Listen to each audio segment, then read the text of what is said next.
ఓట్లు వేసేటప్పుడు గుర్తుపెట్టుకోండి, కులాభిమానాలు పార్టీ అభిమానాలు తీసి దెబ్బలో కొట్టి ఒక క్రైస్తవుడుగా ఆలోచించి ఈరోజు దుర్మార్గం చేస్తున్నారు, మహా దుర్మార్గం చేస్తున్నారు. క్రైస్తవ్యం అంటేనే ఒక అంటరాని మతంగా, ఒక అంటరాని విశ్వాసంగా, అసలు దీన్ని ప్రచురపరచడానికి ఇక్కడ హక్కే లేదన్నట్టుగా దుర్మార్గపు వ్యవహారాలు చేస్తున్నారు కొంతమంది రాజకీయ నాయకులు.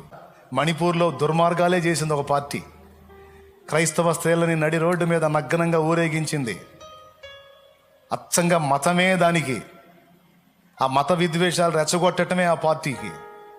అలాంటి దుర్మార్గపు పార్టీలు మీరు ఎరుగున్నారు. జాగ్రత్త, ఒళ్ళు దగ్గర పెట్టుకొని, మైండ్ దగ్గర పెట్టుకొని, కులాభిమానాలు పార్టీల అభిమానాలు పక్కన పెట్టి అందరినీ సమానంగా సమదృష్టితో పరిపాలించే నీతి గల నాయకుడు ఎవడున్నాడో వాడికి వేయండి ఓటు.